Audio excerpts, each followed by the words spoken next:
Okay, folks, we're supposed to be here from 6 till 7:30-ish. We may not stay that long, but welcome to all of you and those who will eventually someday watch this online, because that's our intention to put that. Those of you who are in the audience, they're going to see the back of your head, so you don't need to worry about that. Yeah. This is a course on the life and teaching of Jesus. And we are going to spend about 7 weeks looking at that. And you recognize right off the bat that you can't study the whole life of Jesus and everything he said in 7 weeks. So we are going to try to hit the high spots, and we're going to try to get the most important events and themes so that you can go back with some knowledge later and reread the Gospels and understand it. But if you were expecting a verse by verse from Matthew 1 all the way to the end of John, we can't do that. We don't have time. What I would like to do is present the history of the real man. We're going to study the life of Jesus in this fashion right here, and this is the schedule that we're going to try to follow. It is possible that we would have a weather event or something that we'd have to move a week over one way or the other, something like that, but we're going to try to do this on the schedule that you have presented right there. This week, we are going to look at the historical background of Palestine, the Mediterranean world, looking at some of the major events that would have shaped the life of Jesus, looking at some of the groups that he would have encountered in his life and in his ministry. And then we're going to look at the primary sources. We're going to look at Matthew, Mark, Luke, and John just as an introduction tonight. And then next week, we're going to start with the actual birth narratives, his early childhood, and the very early stages of his ministry going on up to about John the Baptist. Now, you recognize, of course, we could have a 7-week class just on that, just on the early part of his ministry, but we're going to try to cover that. So this is the way we're going to try to approach this.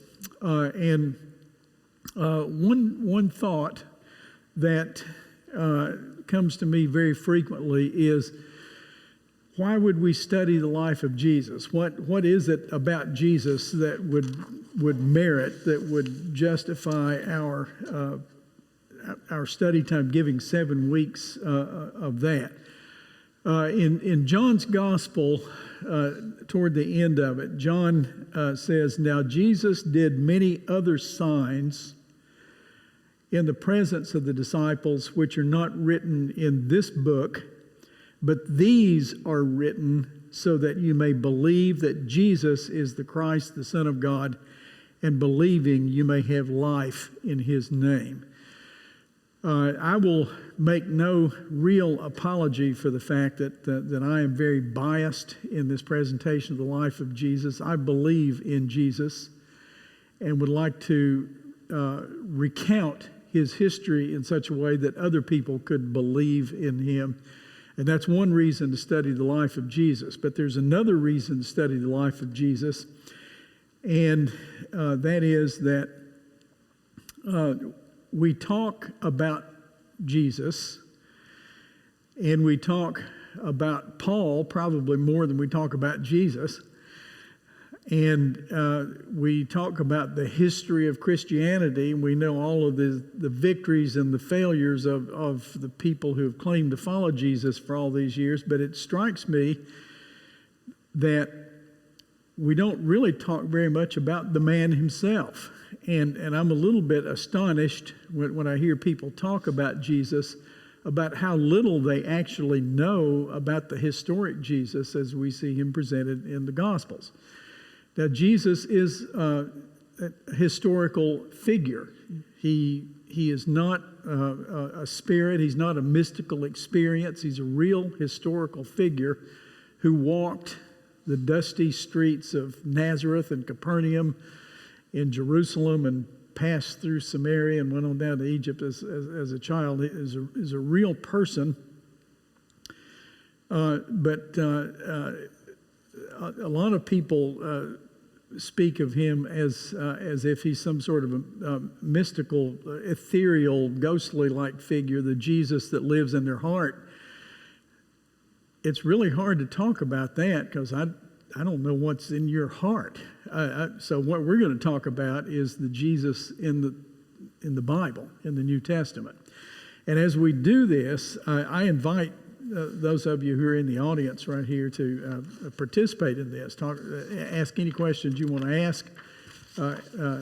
Request clarification because I would really like for us to leave here in 7 weeks knowing more about the real Jesus than we did before we came here. That's one of my objectives.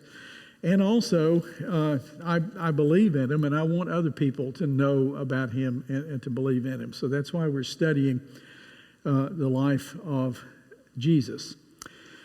So how are we doing so far? Is everybody okay with that?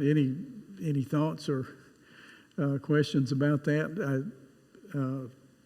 Maybe between sessions we'll talk and get a little bit better acquainted a little bit and get to know one another and know what your specific reason is for wanting to understand this, to study it. We can do that as we go through this. So if everybody's good with that, let's go ahead and start. I'd like for us to look at this map. You have a copy of it in your hand there, and I will make this available in some form, PDF form, for those who are going to look at it online. And first of all, I'd like for us to recognize where Jesus lived and conducted his ministry. Now, what you see there on this side is the Mediterranean Sea. And those of you who have a globe in your house or some of you may have maps in the back of your Bible or in the middle in the period between the Old and New Testaments, that section there. If you look at that, this was the world that Jesus encountered and that Jesus would have known. And it's portrayed here as if they're using first century names. This was basically the Roman world right here. Now, Rome would have been right about there, and Jerusalem would have been right about there. And on this smaller map, this is a cutout of this section right here, which we would recognize as Judea and Samaria and Galilee to the north of that, and Perea just over to the east of that just a little bit. And you can recognize the geography of some of the modern countries there. You know, that obviously that boot is Italy, and Greece would be right there. Corinth would be right on that little connector. Spain, obviously, Great Britain up there, the British Isles up there. So you can see modern features, but I want you to imagine that back in the time of Jesus, when he would have known that probably by Roman names or other names. There's another verse that I'd like for you to think about right now, Palestine in the life of Jesus. We're talking about the years, something like 5-ish, as we count years BC before Christ, up to about 26, 27 AD. So this is the kind of the lifespan that we're talking about Jesus. And there's a verse that describes that as the fullness of time. And in the book of Galatians, in the chapter 4, Paul is speaking about this life of Jesus. And it says this in the Revised Standard Version. You can read your own Galatians 4:4 there. It says, "But when the time had fully come," God sent forth his Son, born of woman, under the law, to redeem those who were under the law. So that phrase, fully come, or in some translations it said the fullness of time. You've seen that stated as the fullness of time. I want us to unpack that just a little bit. What do you think Paul meant when he said Jesus came in the fullness of time? And so we'll spend, probably 20 minutes or so thinking about that. He was not born in a vacuum. He was born in a geopolitical climate, which was in many ways just as confused, if not more so, than the one that we're living in now. The world that he was born into is not a smooth, perfect place at all. There was a lot of things going on. And he had historical context. He spoke a human language. He spoke Aramaic. Let's think about this Roman world just a little bit right there. This whole basin, from even on up here to the southern part of England, down here to Spain, all across Algeria, Tunisia, Libya, Egypt down here, and then up through what's now Israel, Palestine, on up into Turkey. All of that was the Roman Empire. And I think that's a part of this business about the fullness of time. Why was Jesus born in roughly 5 BC and lived to 26 BC? You ever thought about that? Have you ever thought about maybe like the Genesis story where people sinned, originally? Why didn't God just send Jesus right then? Why didn't he wait another 1,000 years after this 5 BC to 26? What was there about that time that is described by Paul as the fullness of time? What happened in that period of time that would make that an ideal time for Jesus to come into the world? Have you ever thought about that? What did you... Yeah. The language. Yeah. And also the roads. Even Jesus traveled very short, but that was important for his ministry. Exactly. There were some conditions, political, economic conditions, social conditions that happened about that time that really don't happen very often in the world. And we'll talk about the ones Valdez mentioned and some others. But before I do that, though, let me go back just a little bit. Some of you are probably thinking, why 5 BC? Why do we count? You thought it's before Jesus, so why do we say 5? Anybody wonder about that? Just as you saw that date go up there. Well, part of the explanation for that is that we have changed the way that we do our calendar several times. One of the ways we used to do is called the Julian calendar. And then they went to the next version of that, and I'm having a senior moment. The calendar that we use now, also named the Gregorian calendar, is the one that we're using now, some version of it.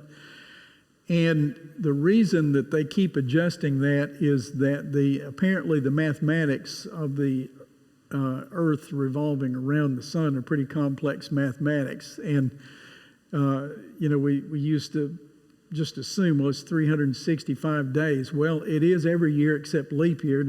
Then in those years, it's 366 days. So what happens? Does the Earth slow down, or what? And the answer to that is it's just a guess. We're guessing that mathematically it takes that long, some period of time for the Earth to revolve around the sun. The way we count years is not absolutely perfect, so we have to revise our calendars now and then. There's also a matter of when did Augustus require that census that we will read about next week. So when the census is happening, what year was that?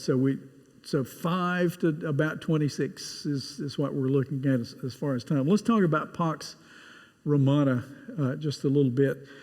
What that means is the peace of Rome. Now, what had happened was that beginning about the time that Caesar Augustus gained power, 20-something, 25, 26 BC, the way we count it, they had pretty much gained power over all of the area that we saw up there on that map as the Roman Empire. Now, they did have some local insurrections, particularly among the Jews. The Jews were very troublesome, but in other places too. Up in Germany, there were some, and over in Britain. But largely, they had defeated all of their major enemies. There was nothing like what we would call a big international war or a world war or anything like that going on. From about the time of Augustus, for about 200 years, up about till the time of Marcus Aurelius. So there was about a 200-year stretch in which there was relative peace in that part of the world that we see there around the Mediterranean Sea. Now think with me. Why would that be an advantage to the story of Jesus? If you had peace, generally speaking, with little local things going on, but big peace, nothing serious happening between like Carthage and Rome or the Goths in Rome. Nothing like that was going on. It was a peaceful time. So what's the advantage there? If it's a time of peace, what does that allow? Travel, prosperity, communications. You got sea travel. You could get in a boat and go from one side of the Mediterranean to the other in a matter of a few weeks. You also have a common government with common laws all the way around that basin.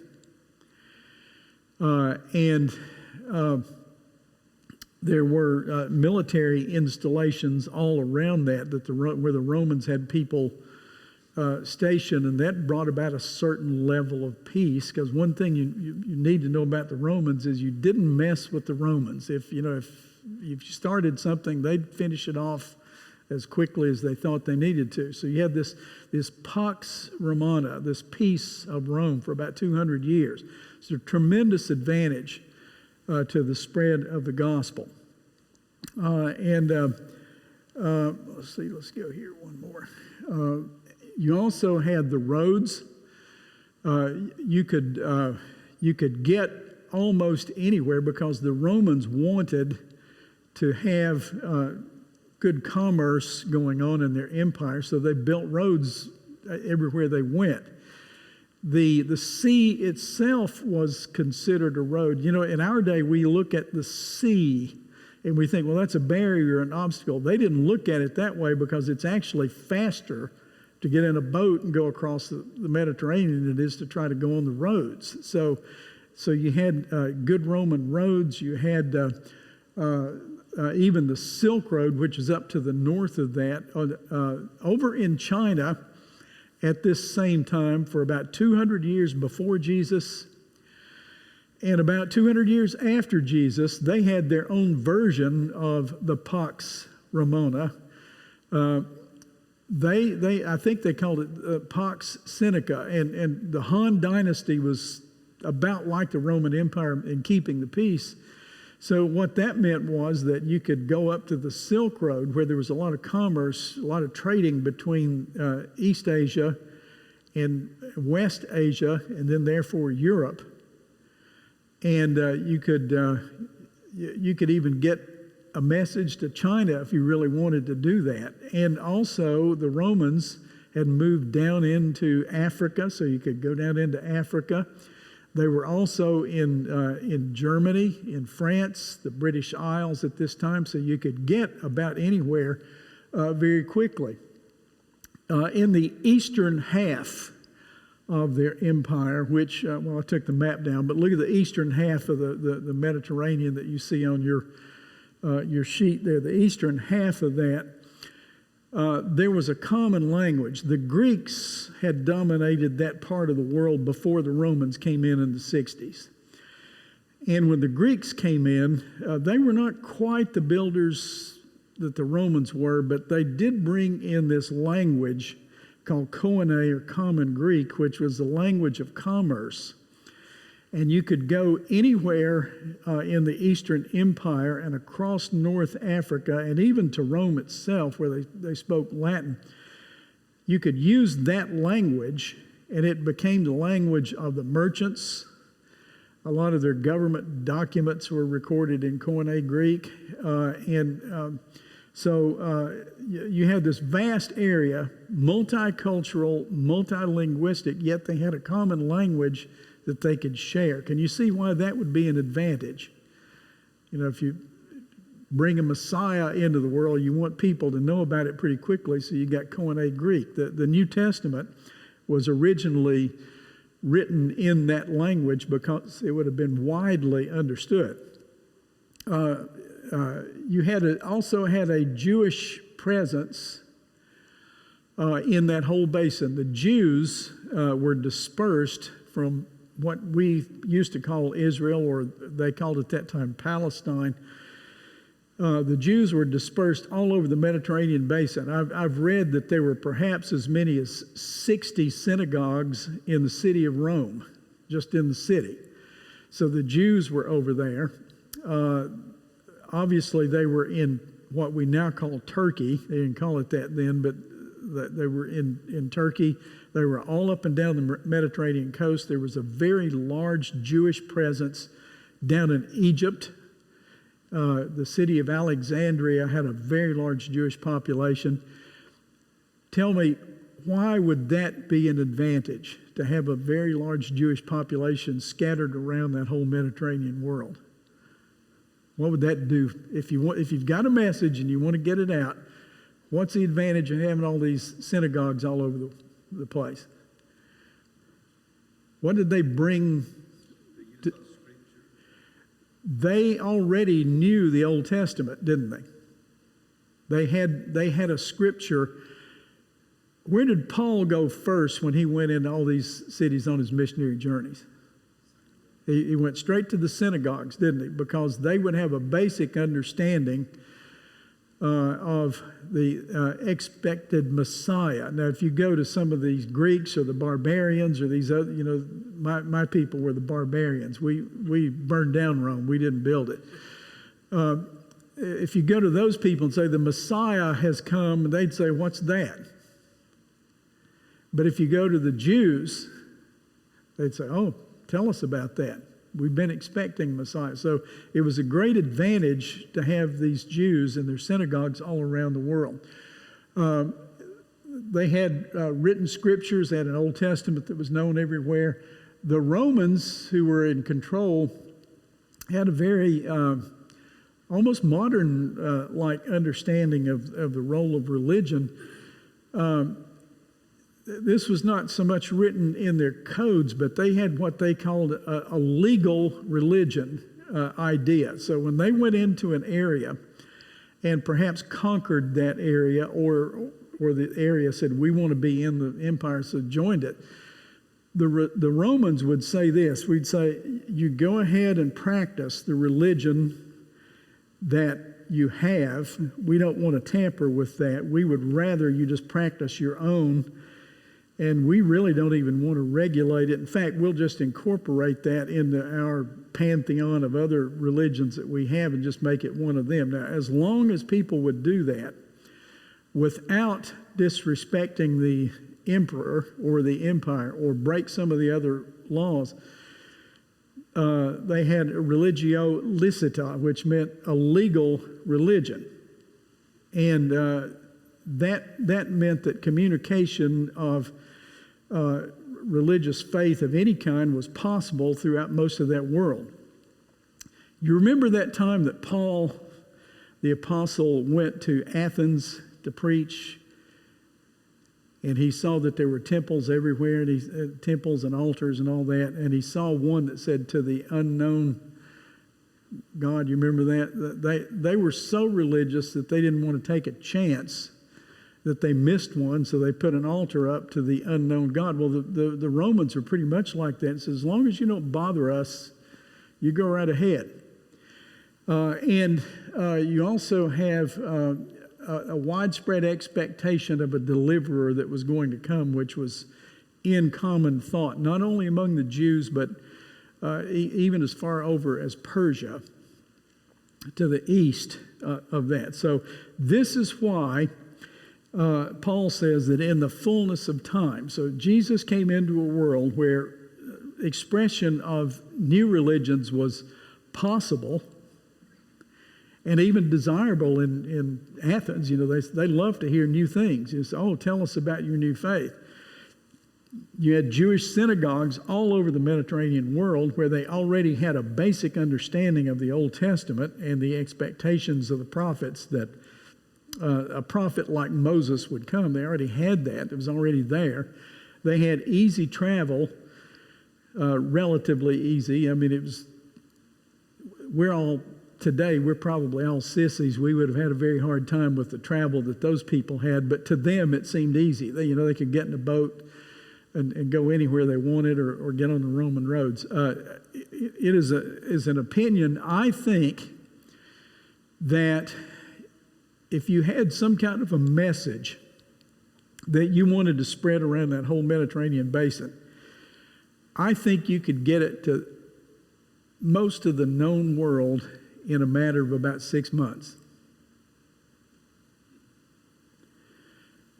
Can you see why that's an advantage to sending Jesus into that world? Europe, Africa, the Central Asian countries going up through Bithynia, go up through that way, get on the Silk Road, you could go to China. You could reach most of the world in less than a year. You could get up the British Isles. I don't know about Australia and the Americas. We got left out of that, but you could reach most of the known world in about a year.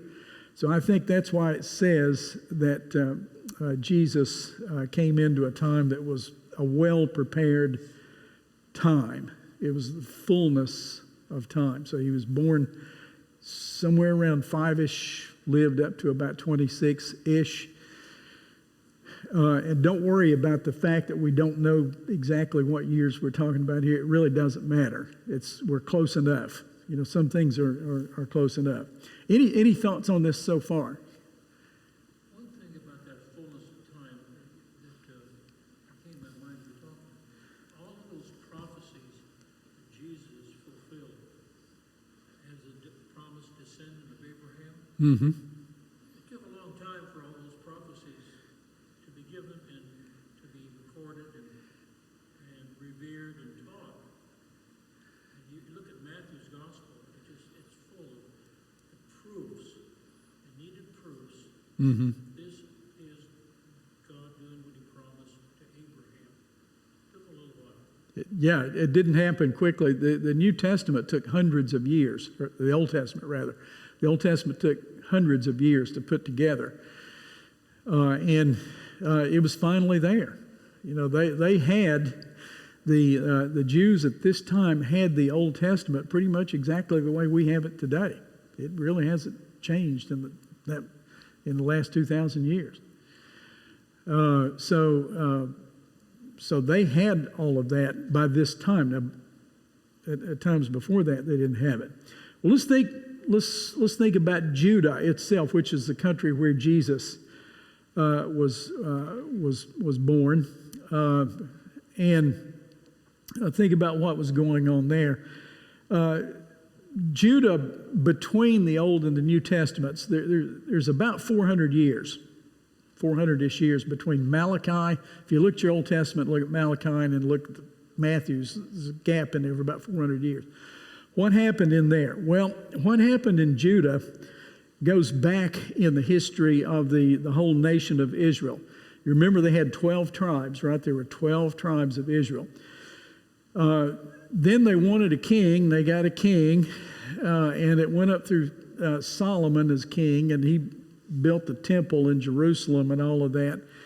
And after Solomon, it sort of got really dicey. You had a split. There was actually more than one, but there was a civil war in which the 10 northern tribes split off, and they became known in the Old Testament as Israel.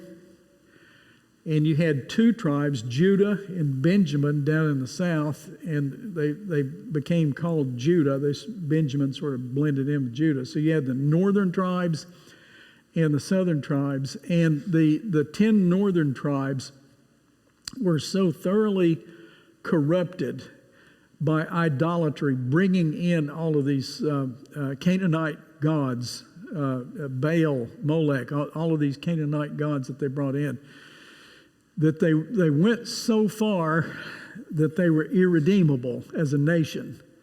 Now, I'm not talking about as individuals, as people. I don't know. I'll leave that to God. But as a nation, they became indefensible, irredeemable. And what happened was that in 722, the Assyrians came in and cleaned house. They wiped out the 10 northern tribes.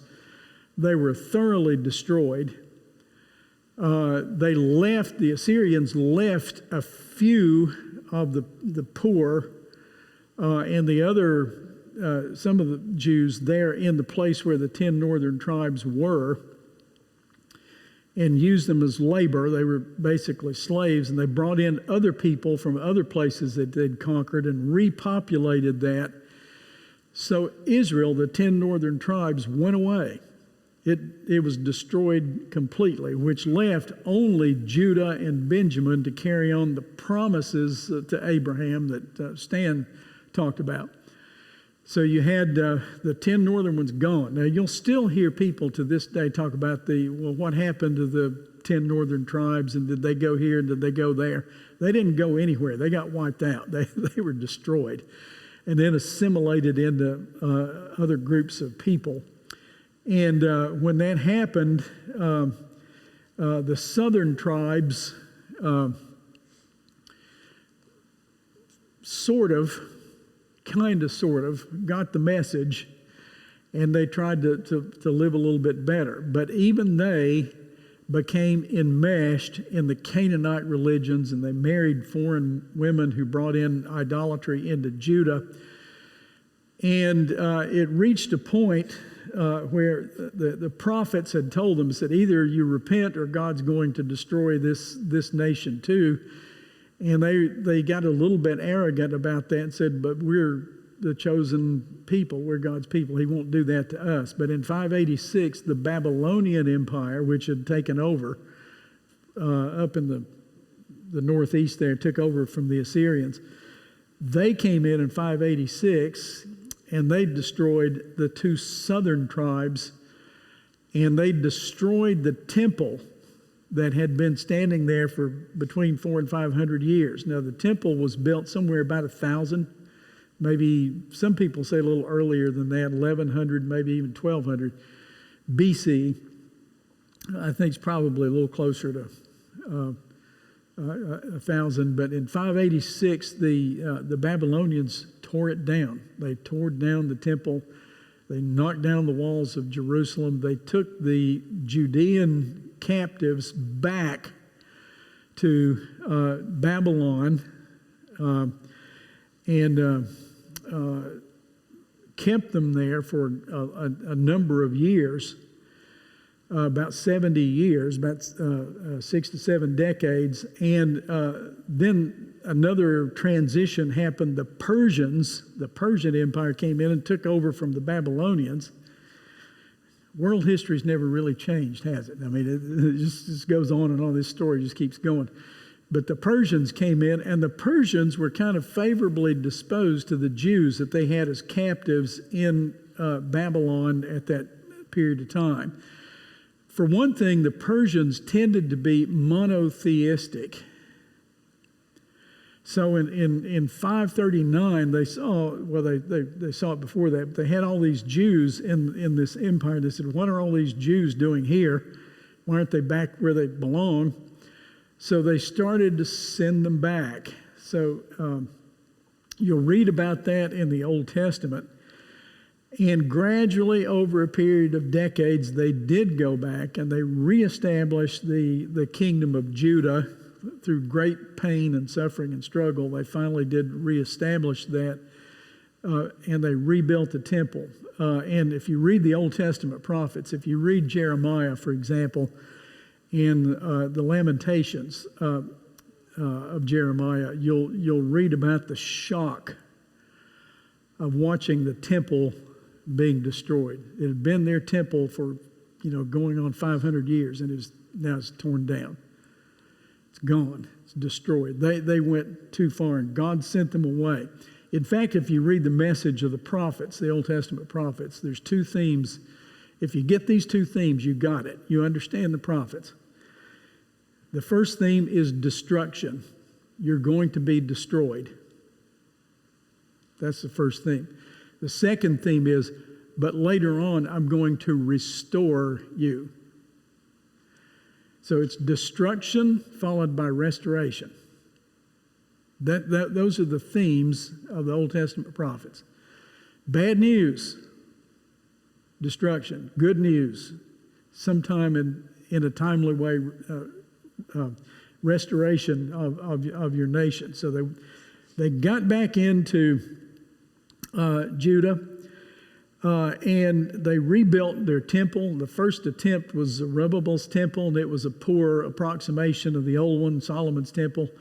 And later on, just before the time of Jesus, King Herod came along, and he didn't like that old shabby temple, so he rebuilt the whole thing. And the temple that was there when Jesus was conducting his ministry is called Herod's temple, and it was an improvement built upon the one that Zerubbabel rebuilt. They stayed over there about 70 years. And Jesus would have known the faith. He grew up in the faith of those people who had restored Jerusalem and brought it back. There were several interesting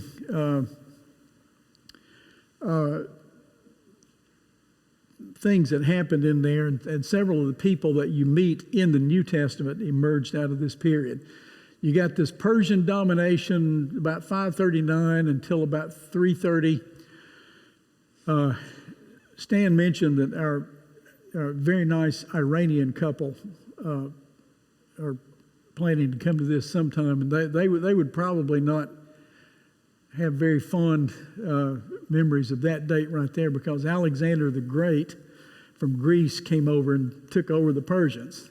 So from 539 to about 330, you had the Persians, and many of the books of the Old Testament came out of that period of time, like Daniel, Esther, Ezra, and you see quite a bit of influence of that. Then the Greeks took over in 330, and Alexander the Great went all the way down into Egypt. He went down into Africa. He conquered most of the known world, at least in the east. But he died from probably disease. Some people say he was poisoned, but the indications are it's probably disease. He died in 323, and that was a real tragedy for the Jews, because he liked the Jews. He was favorable, and he said, let them practice their own religion. He separated his government from local religions. He said, you go ahead and practice your religion. But he died, and he left his empire to a bunch of his generals, his Greek generals, and they divided it up. And on that map that I gave you, you'll see some of the names that emerged from that. And his generals didn't treat the Jews very well at all. They were there for, a good 160 years or so. And there was one of them, one of those generals that ruled that part of the world, what's now, or what will be Judah. Now today it's Israel again. One of them was called Antiochus Epiphanes, and he didn't like the Jews at all, and he wanted them to adapt to the Greek religions. And he attacked the temple, and he arrested all the Jews that had a copy of the Old Testament. He burned their scriptures. He executed people that owned a copy of the Scriptures. And the worst thing he did to a Jewish mind was that he sacrificed a pig on the altar in Jerusalem. And that was the greatest insult that you could possibly make to these Jews. And it was under Antiochus Epiphanes. I think it was the fourth. There was like 4 or 5 of them. I think he was number 4. And it outraged the Jews, but they were weak and didn't exactly know what to do about it until a few years later, and you had the Maccabean revolt. See, right there, the Maccabean revolt. This is between the Old and New Testaments now.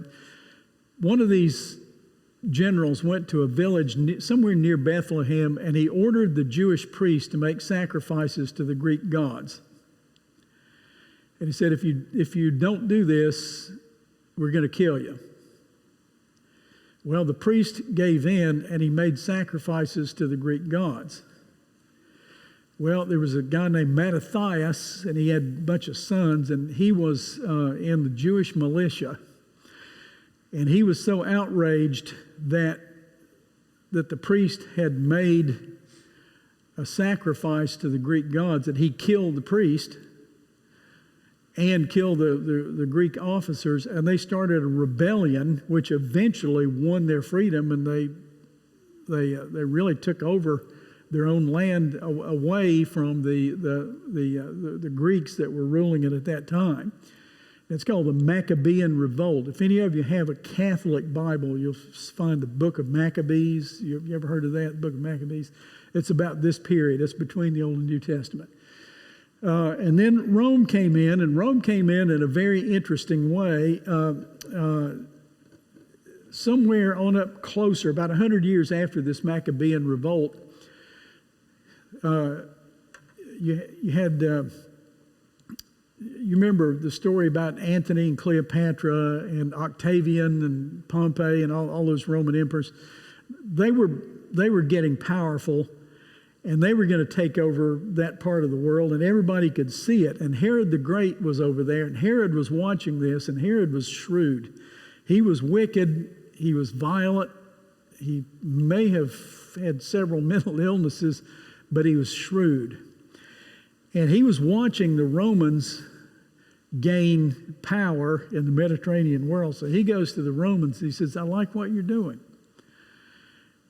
He says, I recognize that you have this huge army and navy, and I recognize that you're defeating all your enemies in your civil wars, and you're going to be in power.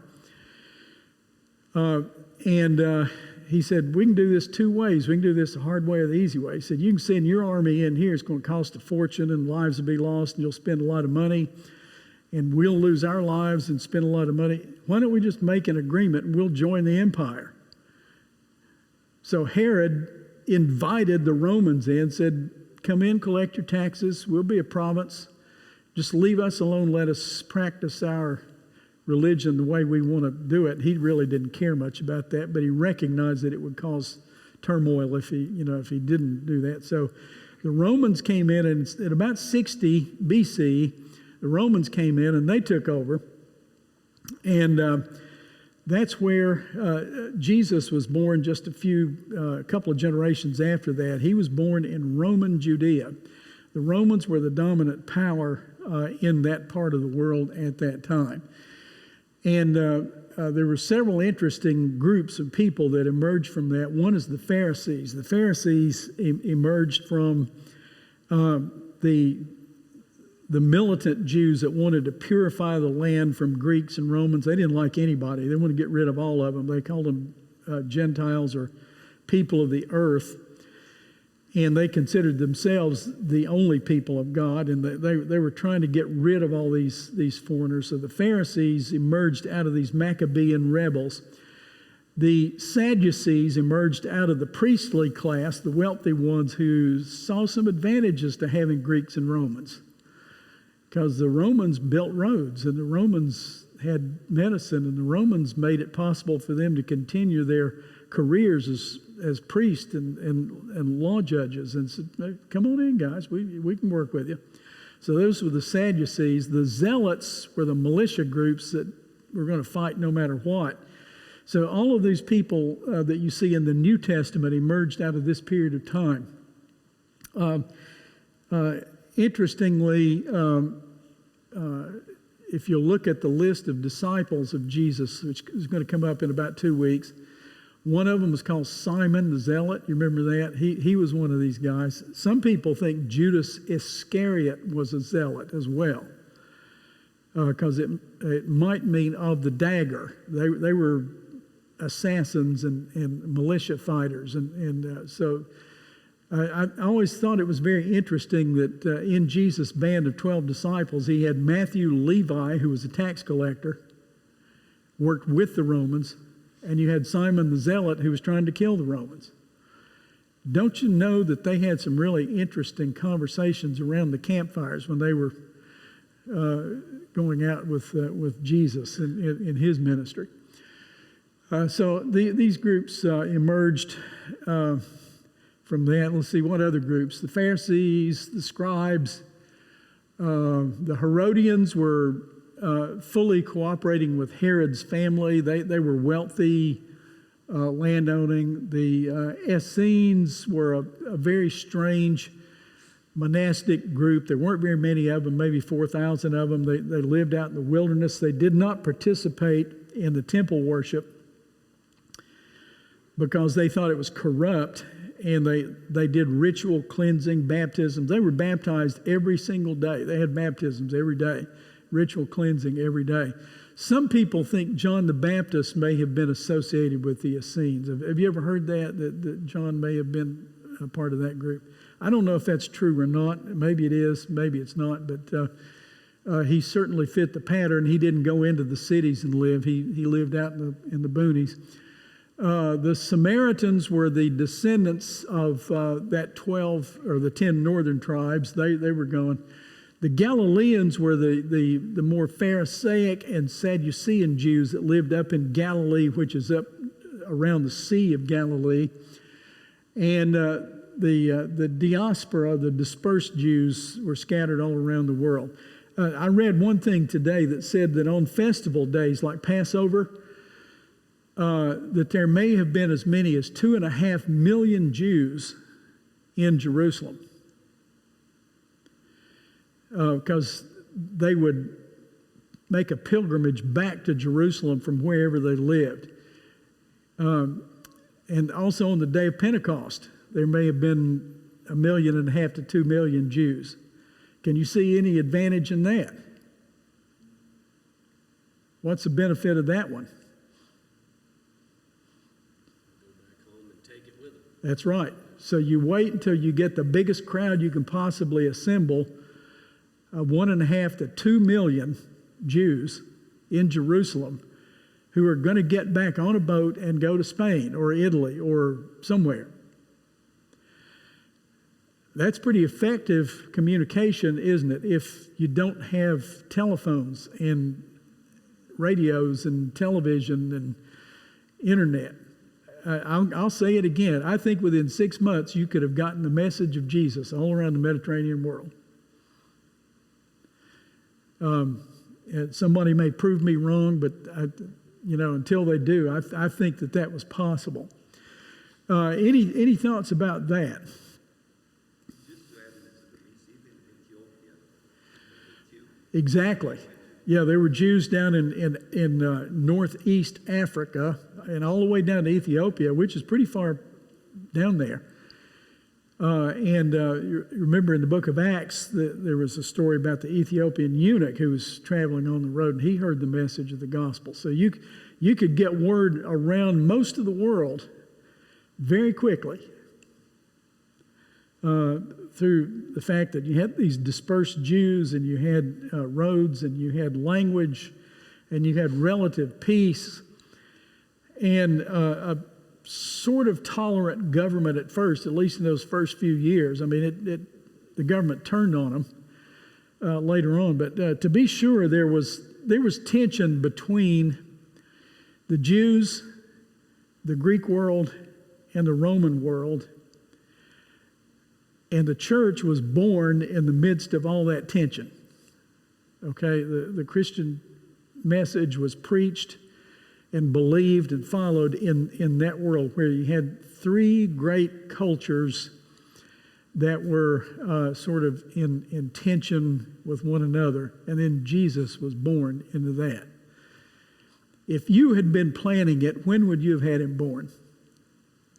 Speculate, play with an idea here. When would you have had him born if it had been up to you?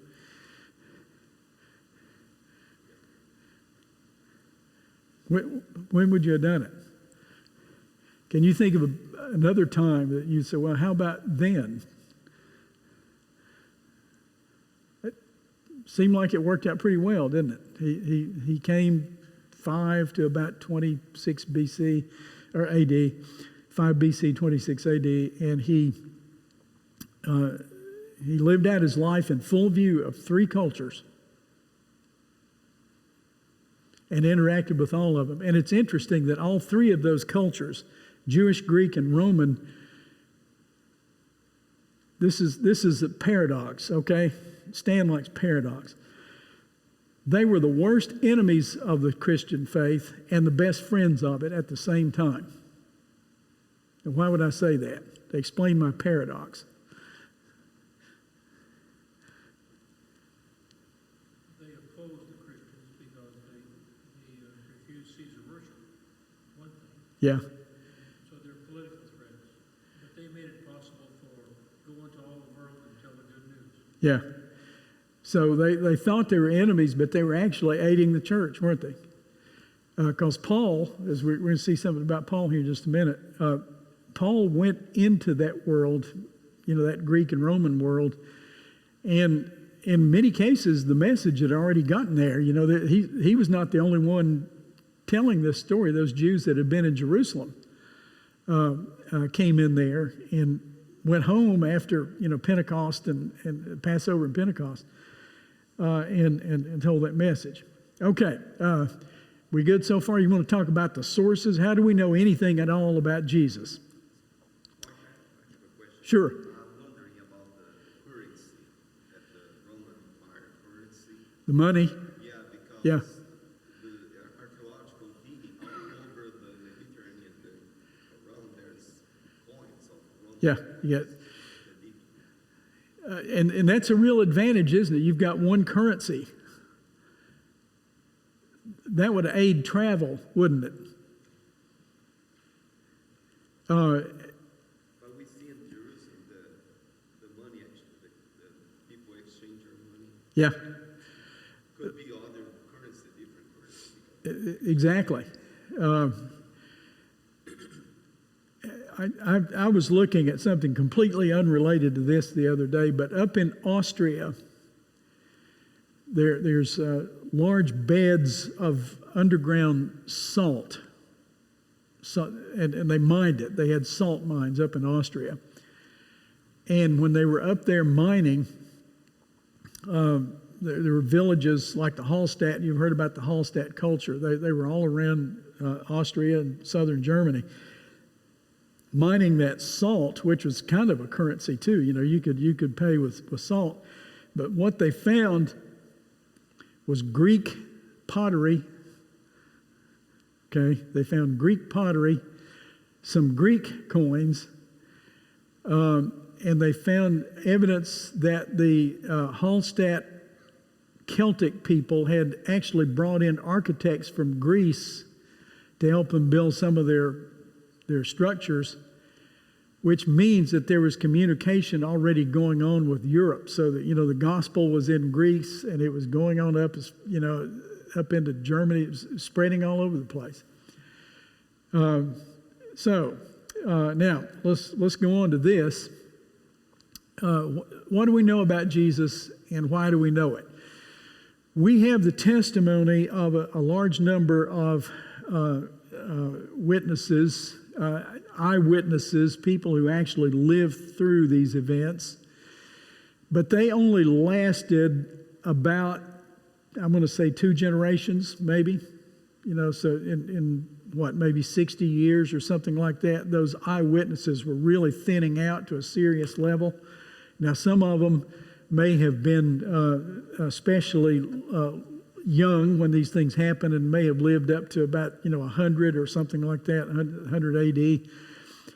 But the eyewitnesses began to die out. What's the risk of having your eyewitnesses die out? What's the risk of that? You can't correct a change in history to say, well, no, that didn't really happen. You could rewrite history. Right. So what could happen is that the message would change and evolve with each generation or each culture that came after that. So because the eyewitnesses were dying out, many of these early Christian writers, and I think the apostles were involved in this, said, we need to write some of this down before we lose everybody. Then the subsequent generations will not know what was going on. They won't understand Jesus unless we write this down. So they sat down. The first one to do any serious writing was probably Paul. He's probably the earliest writer. He probably wrote before the Gospels were written.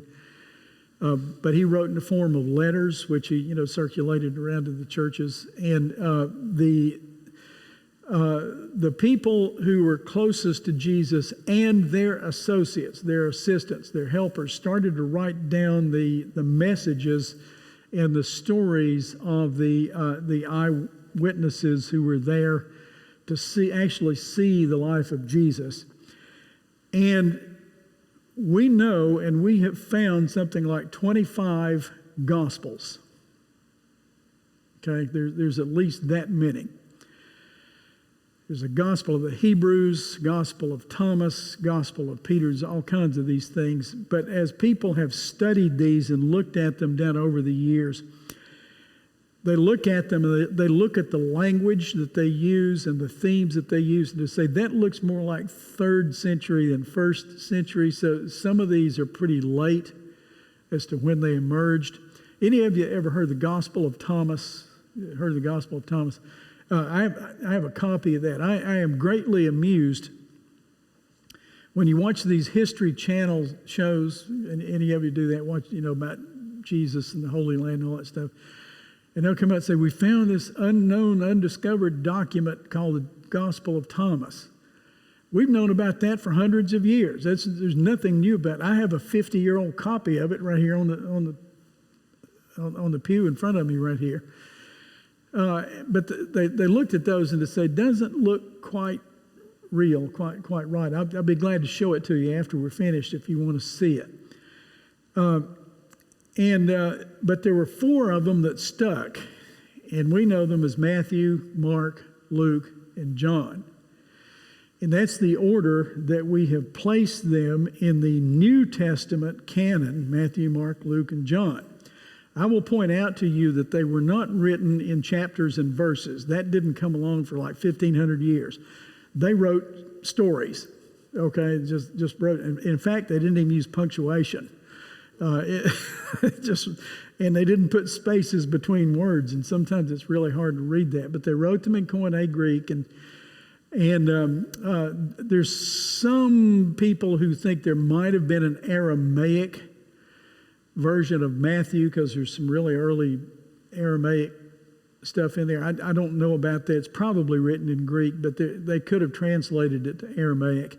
And by the way, Aramaic would have been the language that Jesus spoke. It's like a North Syrian language, and everybody spoke it. So when they were talking, they spoke Aramaic. They could not read Hebrew, so their scholars translated their Hebrew Old Testament into Greek so they could read it. They couldn't read the Hebrew, so they had to have it, a Greek version of it. So when the Gospels quote the Old Testament, they're quoting the Greek version of it, not the Hebrew version, because they'd forgotten how to read Hebrew. So that's interesting. But when they talked, they were speaking in Aramaic. So these 4 guys wrote this. The first 3 of these, Matthew, Mark, and Luke, are called the Synoptic Gospels. And they're called the Synoptic Gospels because they have substantial copying from one another. Much of the material that's in Matthew is in Mark, is in Luke. And they use basically the same kind of storyline and the same chronology. So they're called the Synoptic Gospels. Now, John was written probably later than that, probably toward the end of the first century. And it seems to have a different structure to it, because John, by this point, is an old man, and he's looking back and he's speaking to a different audience. And that's why I said in the beginning when we talked about this that we're going to look at chronology of Jesus, but don't push that too far and too hard, because none of these four said that they're writing a strict chronology. You know, we can get a general idea of it, but they're writing to different audiences at different times, and they don't have to, you know, if the story is here and here, it doesn't make any difference if it's here and here, you know. So they're writing in different times to different audiences. So you got Matthew, Mark, Luke, and John. Now, I don't know if you want to have a heresy trial and chase me out of town or anything like this, but if I were ordering the books, I would change the order, okay? I would put John first. I'd start with John because he says, in the beginning was the Word, and, you know, and all of that. Then I would put Matthew, Mark, and Luke, and then follow that with Acts, because Luke and Acts are really volume 1 and volume 2. And what we did was we put John right in the middle of them. So I'd just pick up John and put him first and do it that way. So if you want to have a heresy trial, go right ahead. That's the way I would do it. But the way we did it is the way we did it. So we've got Matthew, Mark, Luke, and John. And Matthew was written probably by this fellow named Matthew Levi, who was one of the 12 disciples. He was a tax collector. He cooperated with the Romans. I dare say that some of the strict Pharisees raised their eyebrows a little bit when Jesus put him in the group of 12, because they said he's a collaborator, he's a traitor. They would not have liked him very much. Also note that the name Matthew never appears in the book. So if you read through Matthew, it never says who the author is. But the early indication from the early Christian history is it was Matthew Levi. And it was an attempt to describe the life of Jesus to the Jewish population, and some people call it the gospel of the kingdom or the gospel of the king, because the very heavy emphasis in Matthew is on the kingdom, and you'll see the basileia, you'll see that kingdom phrase that goes all the way through the Gospel of Matthew. Something I had not noticed until this time reading through this, in the Gospel of Matthew, if you ignore the chapters and verses, which keep in mind is a 15th century addition that we made to that, there are 5 blocks of material. And it looks like Matthew, who was a very Jewish writer, had in his mind we ought to have 5 sections. Where would he have gotten that? Where would the Jews have that 5 sections? Where else would you see that? The Pentateuch, yeah. So there's 5 sections in Matthew, and at the end of each section, there's a phrase that occurs at the end of each section, and it's a section of narrative or story followed by speech or discourse. And at the end of each one of them, it says, and when Jesus had finished this, he. And it's in there 5 times. So you got 5 blocks of material. You've got history followed by sermon or discourse 5 different times, and it has a heavy emphasis on the kingdom.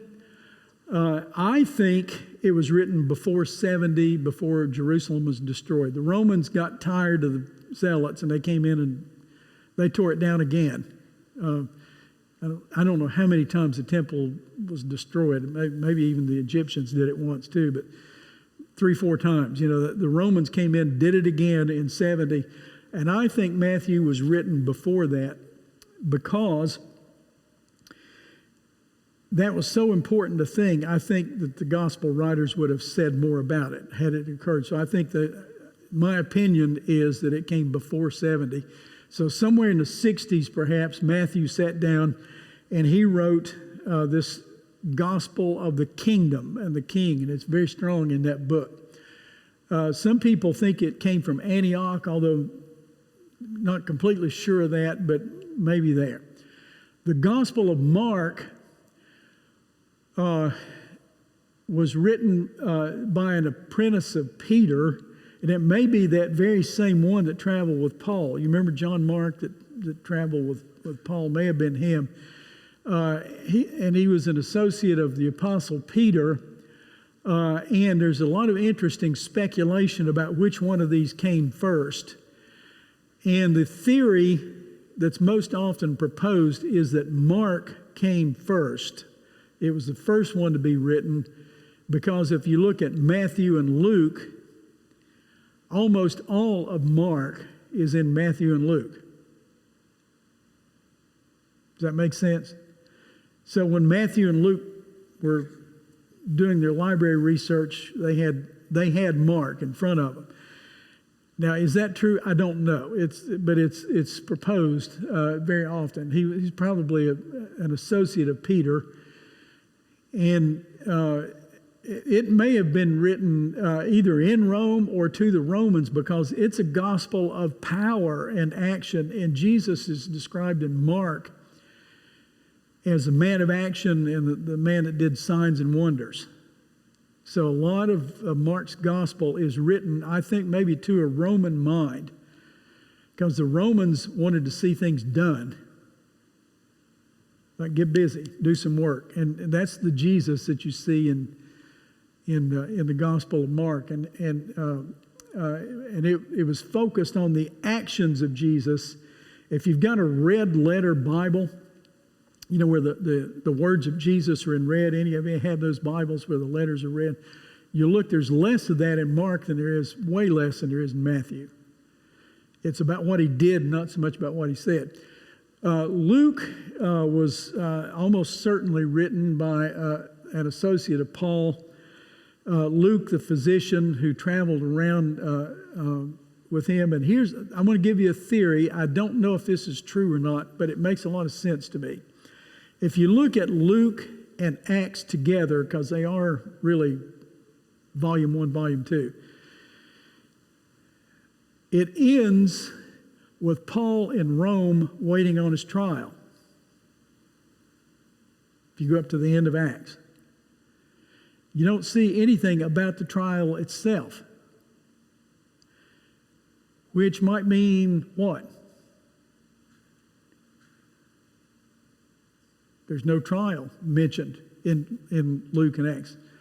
They're waiting for it, but they don't say anything about it. So it might mean it what? He was killed. Maybe it hadn't happened yet. Does that make sense? Some people have looked at that and have said, you know, it's very possible that the book of Luke and Acts was written in order to serve as a legal brief for Paul's trial, explaining what Jesus he was preaching and the history of the church up to that point. And then the reason it ends there is that that's all that had happened at that point. I don't know. It's written like legal language. Now, if you look at the first few verses of Luke, you'll see something very interesting. So, by the way, the only book you need in here is a Bible. So you can either bring your own if you want, or if you don't, there's Bibles in the pews.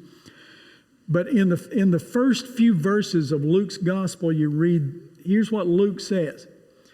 Inasmuch as many have undertaken to compile a narrative of the things which have been accomplished among us, just as they were delivered to us by those who from the beginning were eyewitnesses and ministers of the word, it seemed good to me also, having followed all things closely for some time past, to write an orderly account for you, most excellent Theophilus, that you may know the truth concerning the things of which you have been informed. So Luke is writing to a Theophilus, and we have no idea who that is. Some people say that was a person, a believer.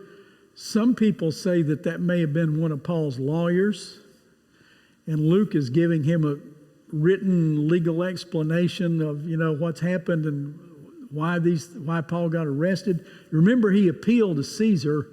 He was about to be acquitted anyway, but he appealed to Caesar because he wanted a free trip to Rome.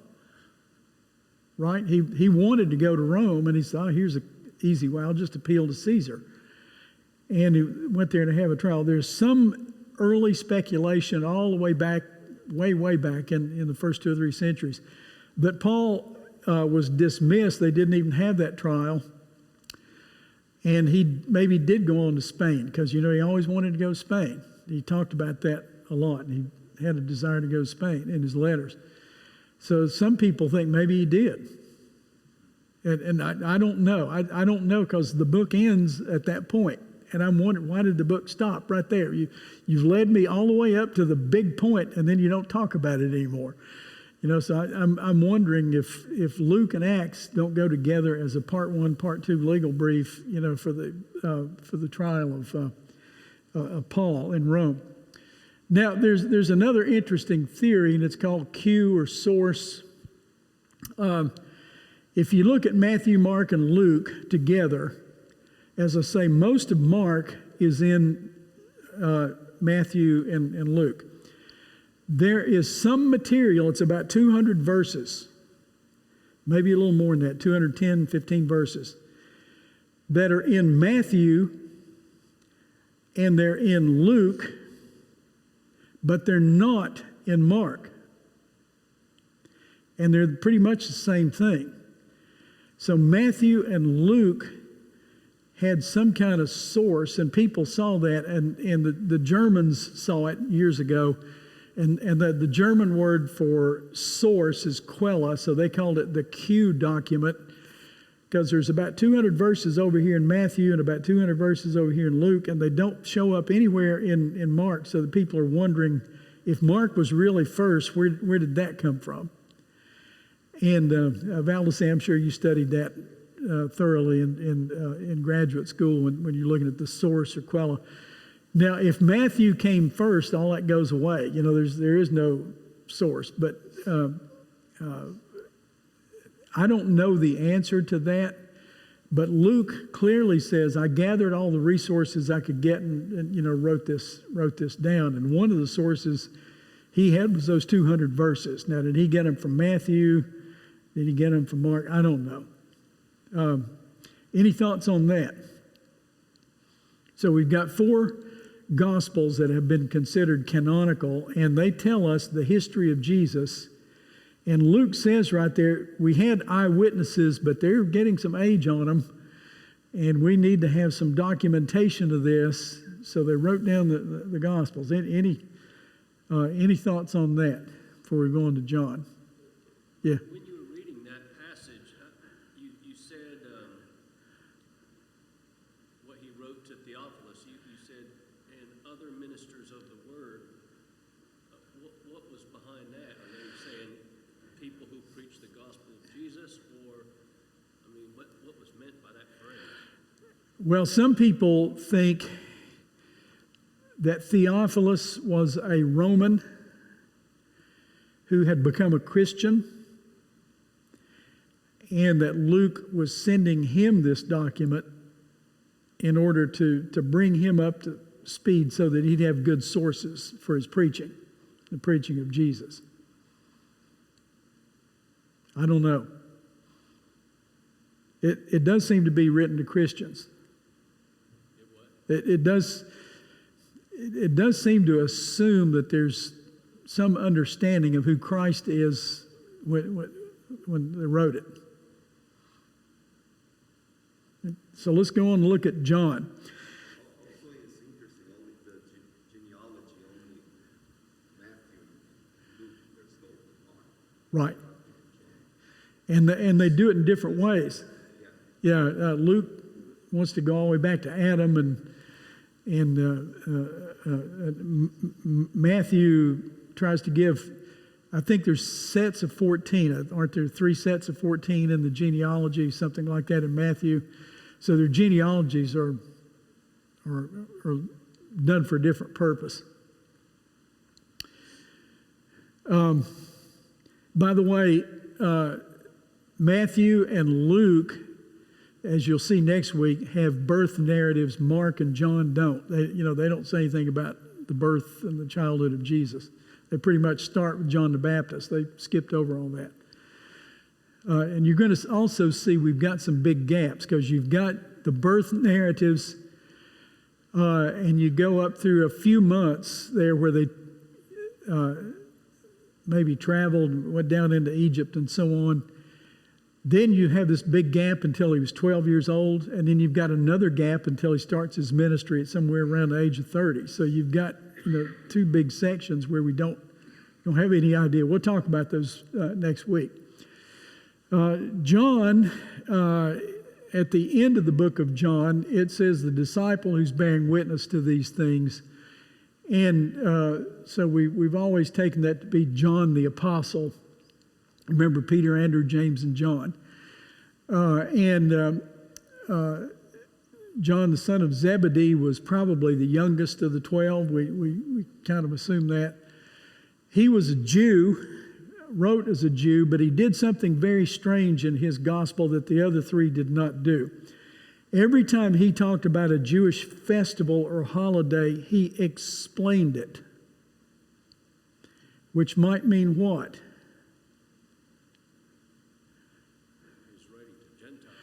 He's writing to people who wouldn't know what that was, because this would have been after the destruction of Jerusalem, and they probably weren't even doing those things anymore. Probably they didn't have a temple to go back to, and so John is a Jew writing to Gentiles, so he stops and explains their customs and their festivals in his gospel.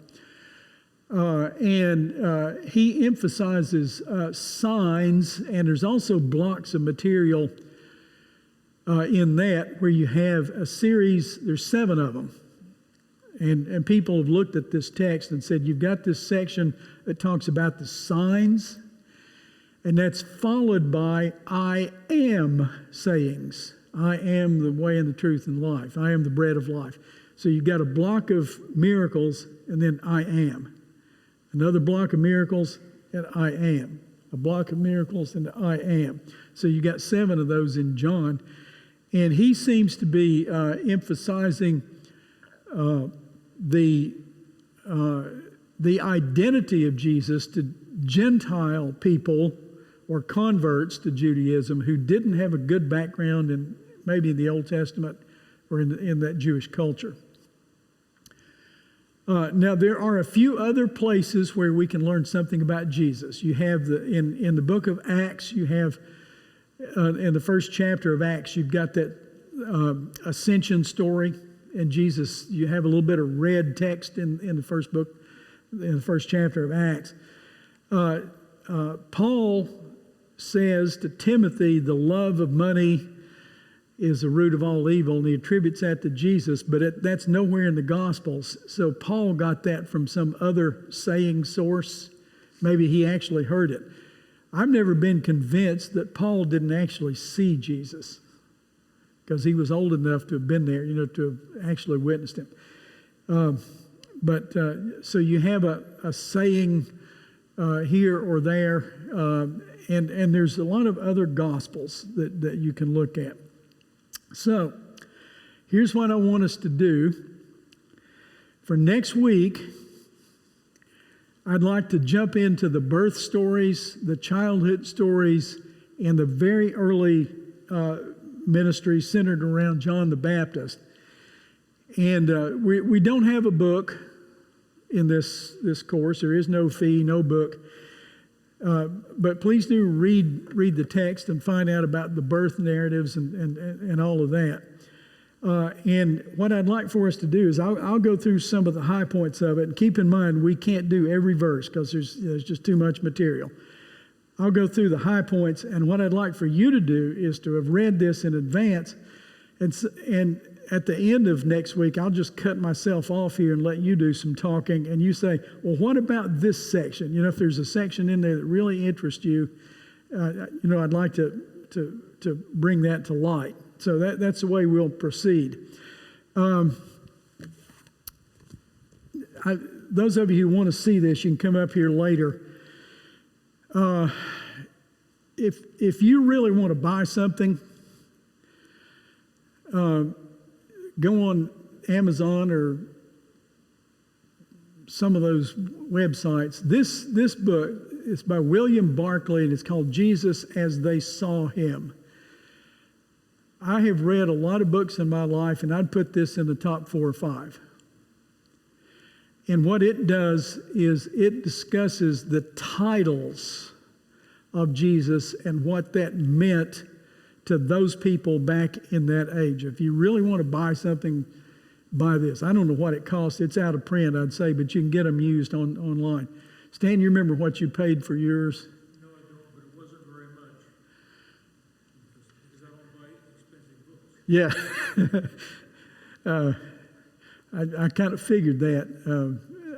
But Jesus as They Saw Him by William Barclay. If you really want to read one it'll make your eyes open up about Jesus, because he called himself the Son of Man. That was his favorite title for himself, and it had powerful meaning to the Jews. Son of God, Son of David, Messiah. It discusses every one of those titles, and Barclay goes into a lot of detail on that. It's a good book. This is a little short book, as you can see. This is by a guy named Donald Guthrie, and it's called A Shorter Life of Christ, and you can see how thick it is, about 120 pages. You can probably get this for $1 or $2 online if you want it. I don't particularly like it, but it's short, and it covers a lot of material. If you want to look at that. If you're into the politics and the history of the period, this is still the best one I've found, and it's very old. This book's 60 years old. It's called New Testament Times, and it's by a fellow named Merrill C. Tenney, and it goes into the Greek, Roman, Persian background, the languages, the groups. If you really want to look into that, you can probably get this one pretty cheap. So I'll put these up here if you want to come and look at them. Some of these are so old they don't have ISBN numbers on them, because they'd have to chisel it with a hammer and a chisel on there, but you're welcome to do that. Okay, so the only book is your Bible. You might just want to go ahead and read all of the Gospels. It wouldn't take you that long, really. Just read Matthew, Mark, Luke, and John.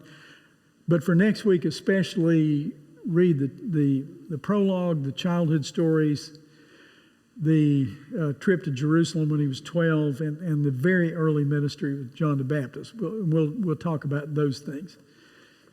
Okay? All right, any thoughts to this point? Next week, I'll try to do less talking and let you do more questioning. Okay, does this help you kind of understand his context?